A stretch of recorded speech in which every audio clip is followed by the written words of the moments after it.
science and the Bible agree. That is a fascinating claim, because the people who actually do the science, over 80% of them, don't believe in any God, and the ones that do don't believe in organized religion, much less the Christian God. So I'm waiting with bated breath to see how you know more than the actual scientists. The universe has a beginning. The Big Bang clearly points to the fact that the universe is not eternal. Well, that's not what actually Big Bang cosmology teaches. It doesn't say that there was once absolutely nothing, and then this nothing exploded into something. There was still something before the expansion of the universe. I'm not aware of any cosmologist or physicist that thinks there was ever absolutely nothing. Even the famed Lawrence Krauss, which theists love because he's not a complete atheist, in his book Something from Nothing, dedicates an entire chapter, chapter 9, to explaining that nothing technically isn't nothing, it is still something. Secondly, science and the Bible agree. The universe is so finely tuned, it allows for human life to exist. If the Earth is finely tuned, there's a lot of questions that need answered. Why is it that only 43% of the planet is actually habitable? Why is 97% of the water on the planet poisonous to drink? Why is the sun, something we need for nutrients, actually causing us skin cancer? Why do nearly 100,000 people a year get executed in natural disasters? If this is fine-tuning, I'd hate to see what bad tuning is. And if you think that the human body is finely tuned, we've got even more questions. Why have millions and millions of children been unalived? Because their food went down the wrong pipe, because somebody who created this body, theoretically, put the two holes too close together, and it's very easy for you to choke while you're doing the simple act of feeding yourself, which is required to live. Why is it also true that infant mortality rates in history have been incredibly high, upwards of 40%, and maternal mortality rates as high as 2%, even within the last 100 to 150 years? Why is it that miscarriages account for 10 to 20% of all pregnancies? If life begins at conception, then God is executing 20% of these babies. Why is it that 63% of adults have to wear glasses and 7 million Americans are technically blind according to the law? Why is it that most people will lose their teeth? Currently, 19% of our population has to wear dentures. Why is it that children get cancer while they're only weeks, months, or even out of the womb old? Science and the Bible agree. Information densely packed in the DNA of a single cell demands an intelligent mind. You cannot have information without a mind. Again, this talking point isn't good for the creationist. If our DNA is like this divine code written by God, then why is it that upwards of 70% of it is actually just considered junk? It's basically inoperable code, but it gets passed down from one generation to the next. Why is it that we have literally hundreds of endogenous retroviruses that found its way into our genome that we continue to pass down? Why is it that our code is so susceptible to being damaged and then passed on to our children? If this is evidence of design, then it's evidence of a bad design. A good coder would not have had these types of errors in the code, and they certainly wouldn't have had self-replicating code that self-replicated all of the errors that it encountered along the way. And in case anyone's wondering, I write code for a living. This is not how good code is written. And God is the most explosive mind in the universe. This is kind of a useless statement. There is no observation, there's no science that would suggest that our mind can exist outside of our brains, or that our mind is anything but an emergent property or attribute of our brain, of our neurological system.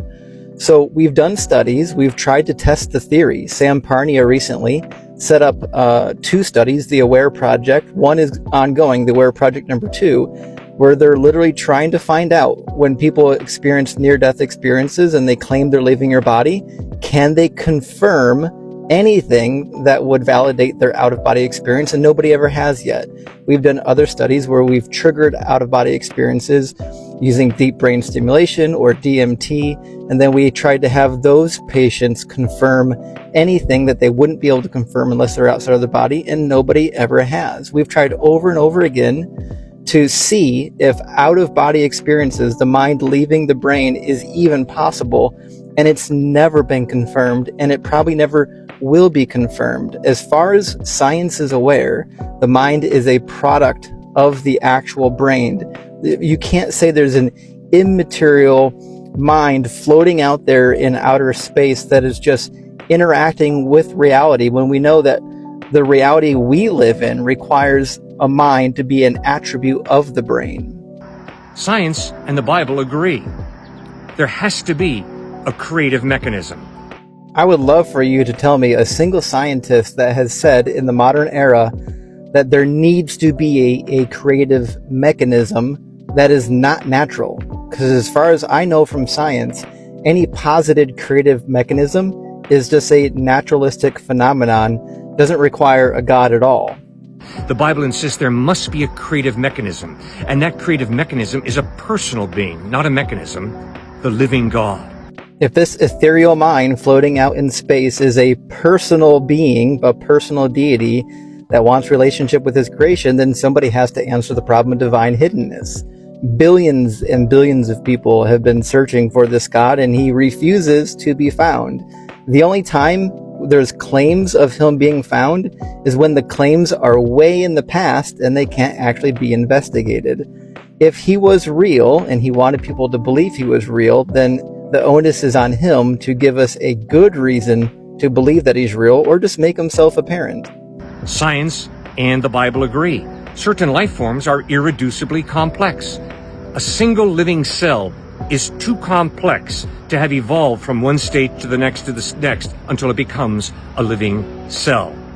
Irreducible complexity is just a fancier form of the argument from incredulity. You can't understand how the evolution happened, therefore it must be God. But if you read the science, irreducible complexity is not a problem for scientists. There are papers being published on this currently that explain how everything functions and how all the things in the human cells, the various human cells that we have making up our body, how they evolved. It's not really an irreducible complexity issue for scientists. It's only for creationists because they're not reading the science.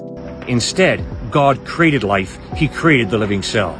And that is an adorable claim, but it's a useless claim until you back it up with actual evidence. I could just say that magic farting ponies created human cells, or I can say that pixies or the tooth fairy created the human cell. Unless you're going to demonstrate that it was your God who did it, then making the claim is a waste. Science and the Bible contradict each other in no way. This is just a very embarrassing claim. Anyone who reads the book knows the problems. For example, God created light according to Genesis 1 before any light sources were even created. He created rivers before there was rain. Rain is how rivers form. He created a firmament, a hard dome over the earth that we know doesn't exist. In Leviticus, it says that rock badgers chew cud. They literally don't. They lack the ability to regurgitate altogether physiologically. In the book of Deuteronomy, God thinks it's okay to stone virgins if they don't bleed on their wedding night, but only about half of women actually bleed the first time they do the deed. It says in the book of Genesis that you can mate animals in front of striped poles and they'll produce striped and spotted offspring. In the book of Joshua, it says that the sun stood still. If the sun actually stood still, the earth would have stopped rotating, causing complete havoc. And you better believe other people on that planet would have wrote about it, and nobody ever did because it never happened. Also, germ theory wasn't developed, so the Bible blames everything on unclean spirits. Unironically, everybody in the ancient world blamed unclean spirits for sickness. The fact of the matter is, the Bible only knows things about the world that other people from its region and from its time period ever knew. It never contributed anything that was unknown. So no, science and the Bible don't agree. That's why people become less religious the more science they learn.